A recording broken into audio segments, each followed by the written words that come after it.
Cycle గుర్తు మనవట్టు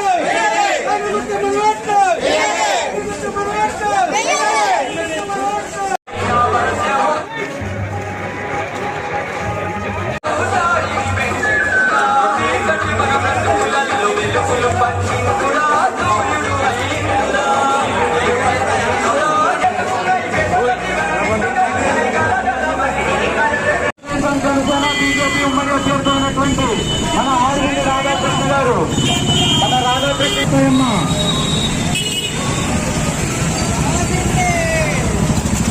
pension 3,000 నుంచి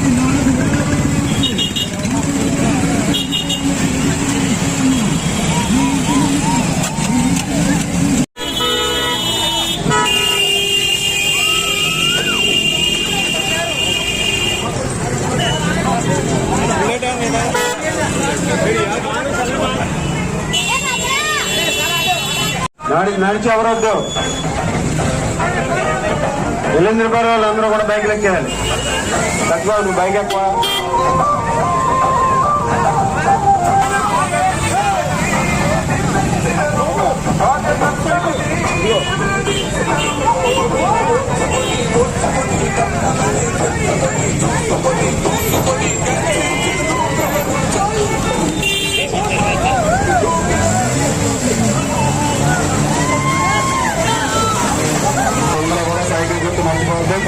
మర్చిపోవద్దు. 1 ఓటు 2 ఓట్లు కూడా వేయాలి. అయ్యా అక్కడ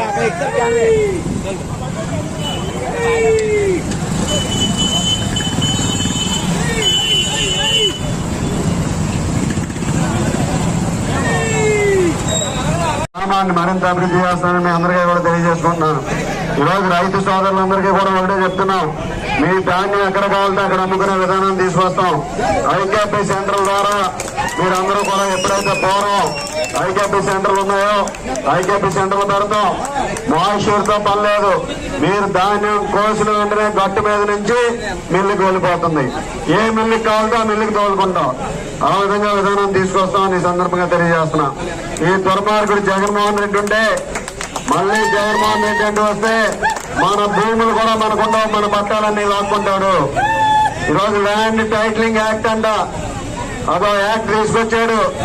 మీ పాస్ పుస్తకాలు మీ దగ్గర ఉండవంట, మీ అడంగలు మీ దగ్గర ఉండదంట.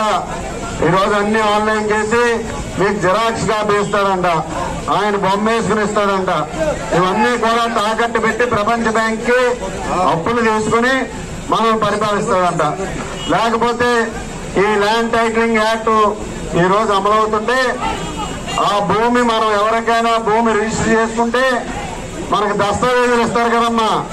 ఆ దస్తావేజులు ఎవరంటే ఇంకా వేళ్ళే ఉంచుకుని దస్తావేజులు మనకి జిరాక్స్ కాపీ ఇస్తాడంట. అంటే ఎవరైనా అమ్మేసుకోవచ్చు, ఎవరైనా కొనేసుకోవచ్చు మన భూములు.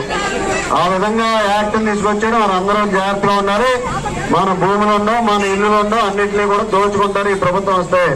మరలా చంద్రబాబు నాయుడు గారు, పవన్ కళ్యాణ్ గారు, కేంద్రంలో మోడీ గారు వస్తే మనకన్నీ కూడా రాష్ట్రం బాగుంటుంది, మన గ్రామం బాగుంటుంది. అందరూ కూడా మే 13 జరిగేటువంటి ఎన్నికల్లో సైకిల్ గుర్తు, కమలం గుర్తు. అసెంబ్లీ అభ్యర్థిగా నాకు సైకిల్ గుర్తు, పార్లమెంట్ అభ్యర్థి శ్రీనివాసవరం గారు కమలం గుర్తు.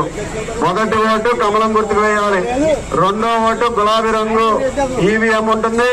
రెండో నెంబర్ సైకిల్ గుర్తు మీద నొక్కి మీరందరూ కూడా అక్కడ మెజార్టీ చేకూర్చాలని, ఇల్లెందురుపార్లు గ్రామంలో అత్యధిక మెజారిటీ మీరు అందరూ కూడా ఇవ్వాలని ఈ సందర్భంగా ఇల్లెందురుపార్లు గ్రామస్తులందరినీ కూడా కోరుతూ సెలవు తీసుకుంటున్నాను.